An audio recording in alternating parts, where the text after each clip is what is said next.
All right. Well, speaking of Champions League, let's do a little preview for Monaco. Monaco's sitting in third in Ligue 1 right now. They got three Click wins out of on four. McDonald's.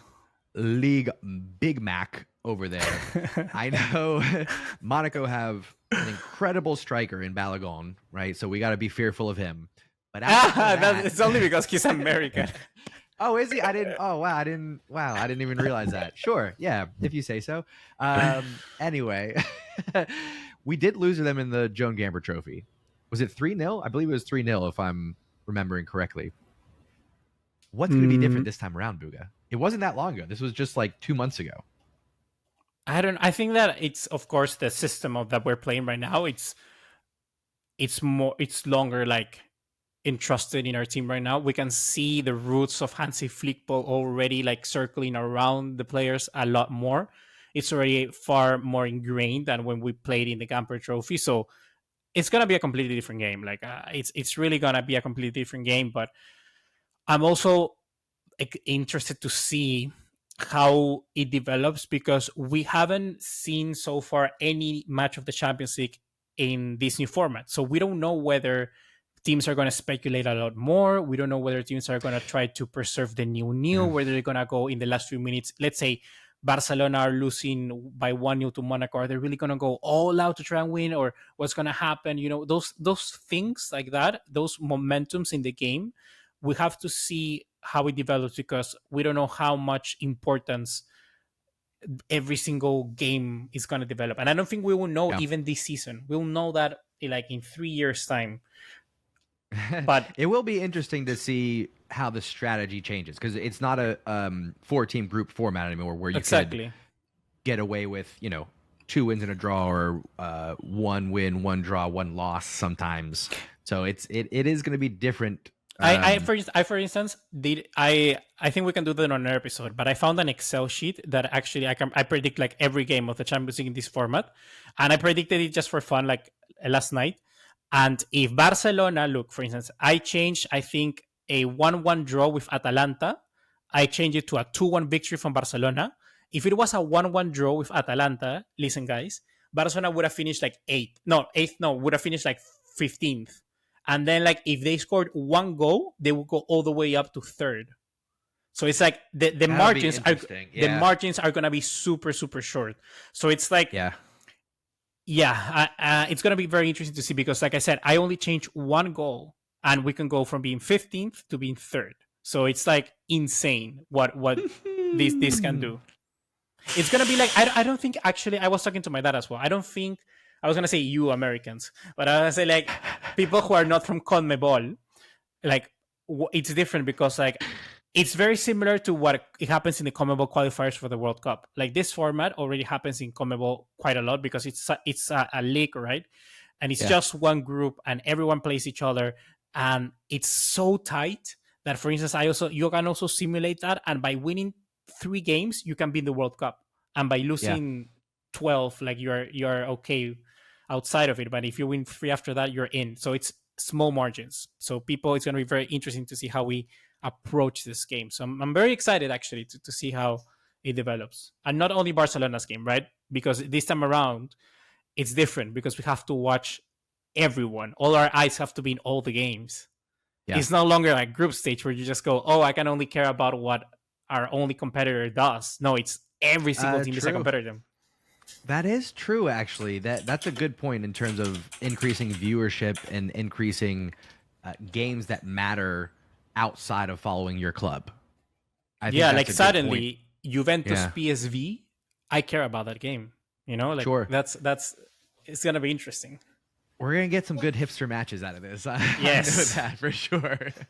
I'm pretty excited about it. Okay, so I'm looking at the Joan Gamper Trophy match. I'm looking at the lineup that we had, and we rotated a lot of players. We started with Lewandowski, Pau Victor, Pablo Torre, and Rafinha as a front four. We had Bernal and Casado in the midfield, Koundé, Christensen, Martinez, and Balde as the back four, and then heavy rotations throughout the match. So that alone, right?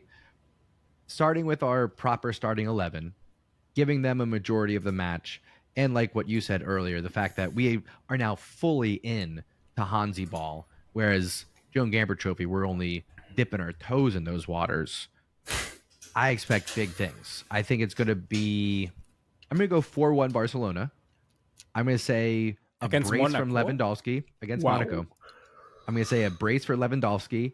I'm going to say Rafinha gets one, and I'm going to say Inigo Martinez off of a corner gets one. And then, of course, Balogun gets a little consolation prize there at some point in the match.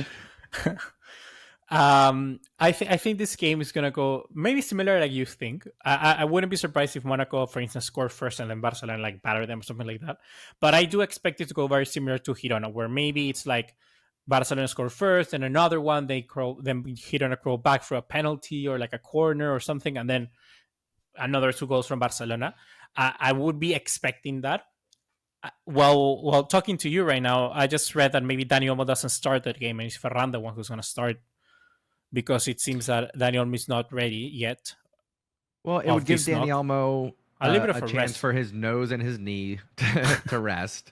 And Ferran Torres isn't going to be playing in the Liga next couple of weeks, so I think that makes sense. That's a hearing it's that a bold though, move. It's a bold move. That's a significant downgrade. Yeah, exactly. You know what I mean? When you look at current form and you say, okay, we're going to replace Dani Olmo with Ferran Torres in this lineup. Okay. Really counting on Lamine and Rafinha then, I think. Yeah, I would just like, I'm going to say it, okay? If Ansu Fati makes the squad, I think Ansu Fati gets a goal. I wouldn't be surprised if he gets a goal. Ansu Fati is by far by a distance the best finisher after Lewandowski in this team. Wow. There's a margin there. I really do think that. I think Ansu Fati, for the minutes he has gotten, he's insane, like in finishing chances. He's such a different goal threat. Like I remember always watching him. He has that thing where he could just shoot and it's like the ball's gonna go on target. He does that. He snipes it out. Do you remember the goal where he scored against Real Betis that Araujo like carried him like if it was Pele? Was it he snuck it in low near post? It's just like he didn't have space. He didn't have space to shoot. And for me, that's that's Ansu Fati in a nutshell. He out of a chance that it's nothing, he gets a hit on the ball and it can go into the back of the net. So I think that for me what Ansu Fati can bring to this team. And I don't know, I just want Ansu Fati redemption season. I really, really am backing that. Hopefully it happens. So yeah, Ansu Fati, I'm excited for him. If he makes the squad, he gets a goal. That's my take. He gets a goal. No matter if it's like a goal just to make it a bigger margin, maybe at the end of the game, or maybe if it's a goal like to win the game. I wouldn't be surprised. Ansu Fati gets a goal.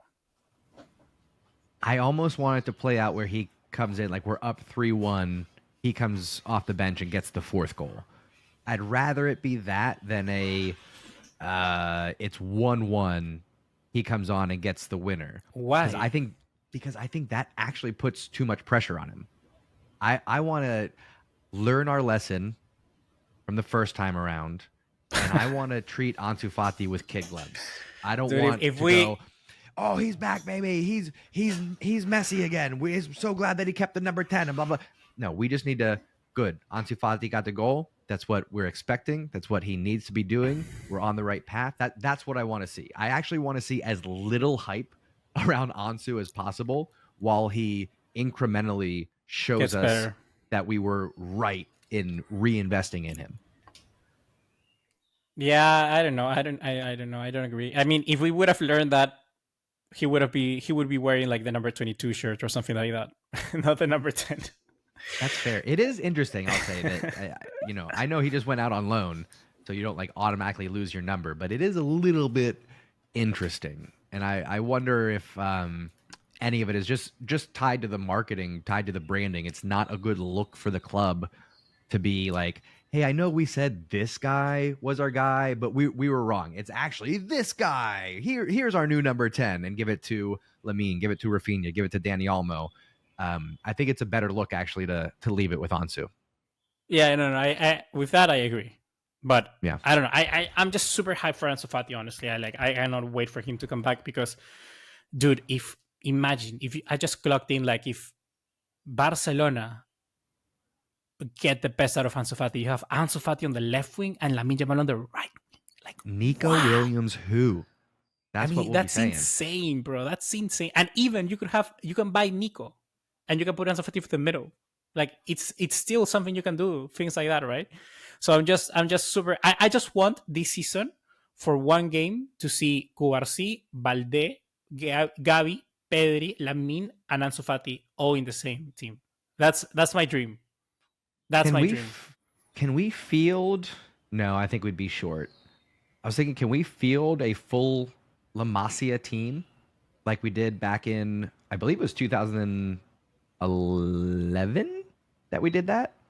There was a year where Iñaki we fielded Peña, you can have Iñaki Peña, Héctor Ford, you can have Cubarsí, Ronald Araujo. They count it as a maybe. They count him, but they count we him. all know he's not. Yeah, so they claimed him. They definitely claimed him. So in the website it says maybe La Masia. Yeah. So I don't care. Okay. For a day, for the sake of this exercise, on the left back Alejandro Balde, then you can have Gavi, you can have Casado, and then you can have Dani Olmo, and then you can have. No, Pedri is not La Masia. Oh yeah, that's right. And then you can have. And then you can have Lamine Yamal on the right, Ansu Fati for the left, and from the striker position you can have Ansu Fati there, and then on the left mid position have. You can definitely field. You can have Pau Victor slide in there. No, he doesn't count. He's like we bought him from Girona. He's an Araujo situation. No. I think they're claiming him as La Masia. No. I can tell you right now. I'm double checking you already. I'm double checking right now. That's not the case. I don't believe that. but there, what player could it be? There has to be somebody else who could field. Like we can definitely field. Eric Garcia, can be a player there, and then Dani Olmo on the left. Yeah, and this is where we're stretching so much that it's probably not going to happen. Maybe, but Fermín López. In like, duh. People were just screaming at us. Fermín! You're forgetting about Fermín! No, look, Lamine Yamal, La Masia, Ansu Fati, La Masia, Pau Victor is not claimed. No, not claimed, but Ronald Araujo is, which I find it super weird. It's the same situation, yeah. Interesting. Okay, interesting. Well, we'll see. I don't think it'll happen this year, but maybe like next year or the year after, we could legitimately see a starting 11 with all La Masia players. Yeah. Okay, we'll see. I'm talking about players.